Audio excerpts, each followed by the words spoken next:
Last week, my parents and I moved in with my grandparents. It was a long trip from our old house in Texas to our new home in Maine. My grandparents own a large house near the coast. The first thing that stuck out to me was how green everything is. The house stands out against the clear blue sky, dark and towering like an ancient manor. I can taste the sea salt in the breeze. I hang around the yard, staying out of the adults' way. Piece by piece, in a never-ending wave of brown cardboard, they move our old life into our new one. My dad calls me over just before dinner. Thanks for toughing out the move, champ. I know this has been a lot. Follow me. I got a surprise for you. I follow my dad up the winding metal staircase. Light from the window scattered into different colors on the wall. It felt like I was inside a kaleidoscope. My legs throbbed when we reached a large landing. Old photos stared at me from behind dusty frames. The light was dimmer here. It reminded me of twilight in the summer. Dad leads me across the landing to a doorway. Go ahead. Open the door, he says, sweeping his hand towards the door. I push open the door, revealing a large bedroom. My bed and things are arranged similar to my old bedroom. Opposite my bed is a large window overlooking a greenhouse and flower garden. A long bench sits under the window, with bookcases on both sides. The shelves are filled with a mix of my books and the old, dusty books that have been here forever. Wow, Dad, this is awesome. I love it. I jump up and give him a hug. I'm glad you love it, kiddo. Dinner came and went by in a blur. Grandma made meatloaf. She put hard-boiled eggs inside, and when she cut it, it looked like it had eyes. Dad told me about another staircase that was a quicker way to get to my new room. This one is way less exciting, but my legs appreciated it. As I laid in bed, I looked out my window. The night sky was clearer than it had been when we lived in Texas. The stars twinkled and gleamed like glass beads. I could hear voices below me, probably my parents and grandparents chatting away. I rolled over and let sleep take hold. Tomorrow starts my new life. I woke up early the next morning, gray light filtering in through my window. Dark storm clouds filled the morning sky. There went my plans for the morning. Rolled out of bed and took a walk around my new bedroom. The dark walls clashed with my light-colored furniture. A few towers of boxes sat against the wall. The labels on the boxes said they held my art and supplies. I grabbed a box and dug through it. At the bottom of the box was my journal, albeit covered in turquoise paint that had spilled throughout the box. I was always drawn to sketching landscapes and scenes. They were my own hand-drawn photographs. Flipping through the pages brought some tears to my eyes. It felt like when you went away to summer camp by yourself for the first time. That dull ache in your chest. I wiped away the tears and stood up. This place is home now. I spent the better part of the morning sorting the boxes out. My room became a whirlwind of colors, easels, posters, and boxes. When I finished, it finally felt like my room. I hadn't noticed it before, but there was a door behind all the boxes. I pulled on the handle to no avail. Probably just another closet, I thought to myself. With a shrug, I made my way downstairs for a much-earned breakfast. Grandpa made a large spread for breakfast. Eggs, waffles, French toast, potatoes. A feast fit for royalty. I stuffed myself beyond my limit. The weight of a good meal always made me ready for a nap. Everyone sat and talked while I tried my hardest to fight off the sleep. Hey, Grandpa, what's behind the locked door in my bedroom? Grandpa stopped mid-sentence and looked at me with eyes so serious that they could burn a hole through steel. There's nothing behind that door. Don't you ever open that door, he said with a tremble in his voice. Why not, I asked. It's just an old storage closet, dear. Don't want you getting hurt by something falling out of it, Grandma chimed in. She laid a hand on Grandpa's shoulder. His face loosened back into his usual smile. Yeah, kiddo. Like Grandma said. Don't want you to get hurt. The rest of the day was spent helping Mom and Grandma sort out boxes and clean things. Not the grand adventure I'd planned on. Dinner was rather quiet, which I didn't mind. My arms ached from unpacking, and I didn't have the energy for conversation. I finished my food and excused myself from the table. I was ready for bed. A low rumble echoed through the house as thunder cracked outside. The storm from this morning finally broke. The flash sending splashes of bright light into the stairwell. This wasn't my first thunderstorm, but something felt different. I brushed my teeth and changed into my pajamas. The storm raged on outside, the wind howling through the trees, causing the branches to batter the window of my bedroom. I tossed and turned all night. My dreams were a roiling storm like the storm outside. I could swear that I saw a light from under the locked door in my bedroom. Dad and Grandpa were up early, checking the house for damage. I could see them from my window collecting branches that had fallen during the night. I got up out of bed and my foot slips on something hard, sending me backwards into my bed. A loud thud sounds from across the room. My journal must have been by my bed because when I stand back up, it's right next to the locked door. I walked over and picked it up. The paint-stained cover looks rougher somehow, like it was dragged through sand. I remember seeing the light under the door last night and crouched myself down to the floor. Peeking under the door and all I can see is an inky blackness. I'm brought to attention when Mom yells for me to get ready. "Hurry up and get ready! Grandma and I need your help." Mom and Grandma take me into town with them to go grocery shopping while Dad and Grandpa continue cleaning up. Rows upon rows of old houses and shops line the streets, dressed in coastal blues and whites. Sharp trim hedges block the windows from the average passerby from taking a look at their interiors. It was nearly lunchtime when we finished the grocery shopping.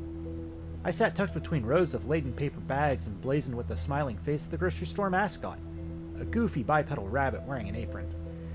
As I'm helping take the groceries inside, I looked up at my bedroom window. A light was on. I'm laying down in bed, sulking over another wasted day of exploring. The trip to town was mildly interesting, plus the old houses were cool to see. My room was dark, save for the cool light of the moon spilling in from the window. I heard footsteps tapping on the other side of the door. I throw my feet over the side of my bed and get up. The hardwood floor is cold to the touch, almost like water. I tiptoed over to the door, being as quiet as I could. Cupping my hand against the door, I pressed my ear into it. I heard hushed voices on the other side, but I couldn't make out what they were saying. Defeated, I walked back to bed. It's quiet, no voices or footsteps, just the hooting of a distant owl. Tomorrow I'm getting in there, I whispered to myself as I fell asleep. Another gray morning greets me as I wake up. Hopefully it's nothing as crazy as the other day. I jump out of bed and give the door a once-over. Heavy paint covers every nook and cranny, sealing the door tight. I grab the knob and give it a twist. At first, it doesn't move, but with a few tries, it starts to turn. I pull hard against the door, my feet sliding across the hardwood floor. I dig in, pulling harder and harder, my face turning red in the process. A low groan echoes into the room as the door screeches slowly open.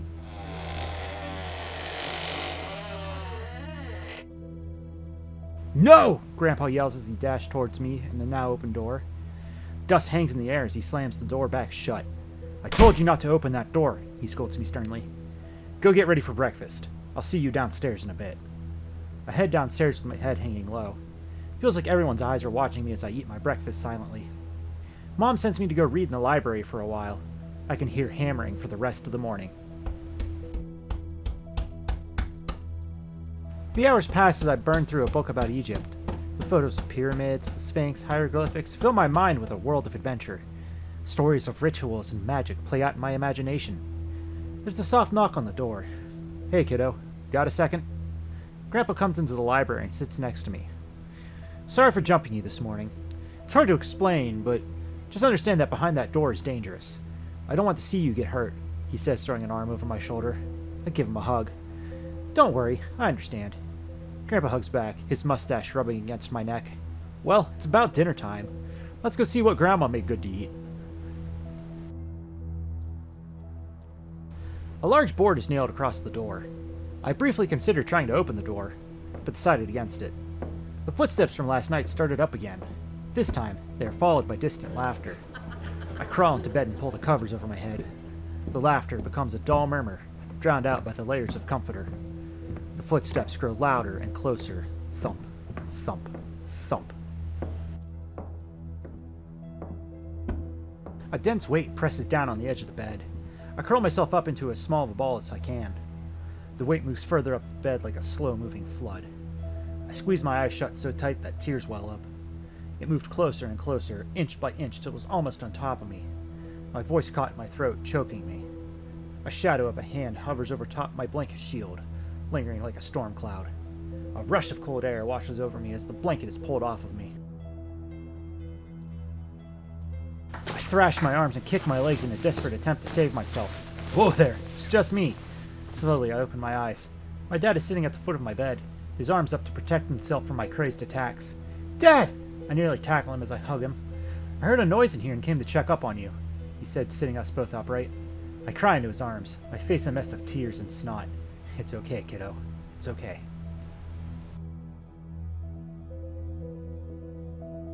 The morning after, I felt like I was waist deep in a swamp. My whole body ached with exhaustion. Spent most of the morning in the library again, flipping through the yellowed pages of old travel magazines. My stomach growled like a starving beast. Guess it's time for lunch.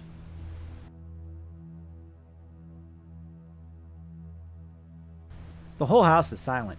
Not even the wind made a sound. Went to the kitchen and made myself a bowl of cereal. Sitting on the table were Mom's and Grandma's purses.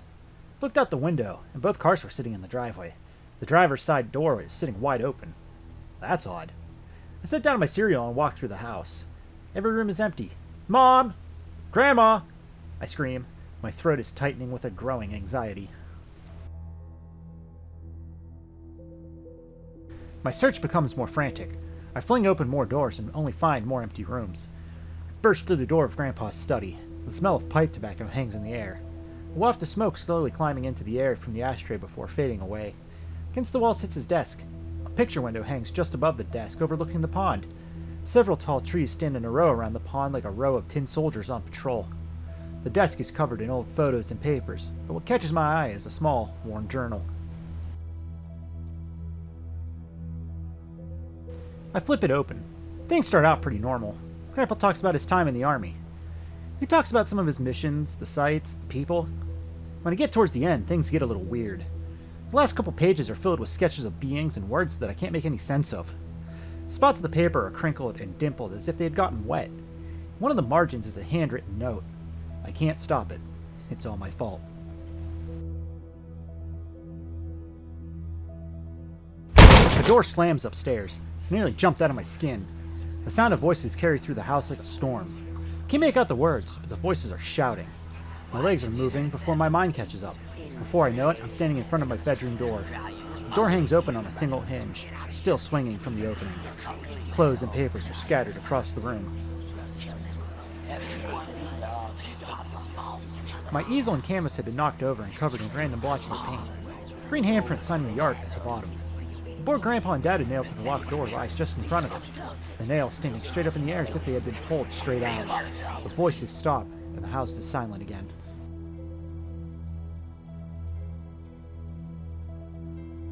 I push some of my things out of the way and cross my room towards the door.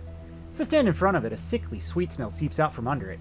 It's okay, kiddo. Just open the door. The voice calling out to me sounds just like my dad. Open the door, honey. Let us out of here, another voice calls out, this one sounding just like my mom. Take a couple more steps towards the door. Just a few more steps now. Then we can be together. My fingers grip the knob, my hand shaking as if I had grabbed a handful of ice. The voices of my mom, dad, grandma, and grandpa call out in unison. Open it! Open it! Open it! The door shakes with violent energy. Rising into a loud chant, the voices cry out, Open it! Windows rattle and furniture clatters across the floor, the voices booming into a thunderous noise. I drop my hand from the doorknob and sprint for the stairs. Pictures, books, and other objects fly at me with deadly aim. A rather heavy mirror catches me in the leg. Blood flows from the wound, sending a red stream down my leg. My calf throbs, but I can't stop. The house shakes violently. The voices scream angrily, shouting curses and obscenities at me. Only a few steps remain between me and the front door. My heart pounds and my legs burn. You cannot leave! Every light in the house goes out and the doors slam shut. Can't think straight as the screaming voices grow louder and louder. I pull on the front door with all my strength. The knob turns, but the door doesn't open. My stomach churns and my head feels light, as if the house was a ship on the ocean, tossed around by the waves. I get thrown around the room, banging into the walls and furniture. The room no longer looks like the living room. It looks like a bomb had gone off. I pull myself out from under the remains of the sofa. The voices are still screaming, but the shaking has stopped. Every part of my body hurt. My pinky was bent out of sorts. It was probably broken. Dazed, I try to get my bearings. Pieces of broken chairs and picture frames jut out of the wall. Broken glass litters the floor. Every step crunches like walking down a gravel path. The sky outside was dark and threatening rain. Leaning against the door to the library were the remains of a wooden chair. I stumble my way towards it. My vision cuts in and out in blurry blobs. "Join us! Open the door!" The voice screams out again and again. I grab the broken chair with both hands. The house shakes again, sending plaster raining down from the ceiling. I drag the chair across the room, dodging a flurry of broken glass and furniture. My arms burn in protest against the strain. Step by step, I make it just in front of a large window. With the last of my strength, I swing the chair over my head into the window. A loud crash drowns out the screaming as the chair sails through the air and lands in the yard. I push my legs as hard as I can, climbing through the broken window. A thunderous boom slams me to the ground. I don't look back as I sprint down the driveway. Rain begins to fall in heavy sheets, causing the road to steam. I wipe the rain from my face as I sprint towards the neighbor's house. I collapsed onto their porch just after ringing the doorbell. The next thing I remember, I'm being led across the yard by a police officer. His voice is calm and reassuring. He opens the door to his car and puts me in the back seat. The flashing lights on top give me a headache. After a few minutes' drive, we come to a stop in the driveway of my grandparents' house. The officer opens the door and gets out of the car. He gives me a little nod, the rain pouring off of his hat as he does. He's beyond the front door before my mind catches up to where we are. I try to open the car door, but it's locked. Using all my strength, I kick the door and pull on the handle. My screams are muffled by the glass of the car door. "Don't open the door!" I pound my fist against the glass. A bolt of lightning strikes the house, sending a tall, black shape billowing up into the sky.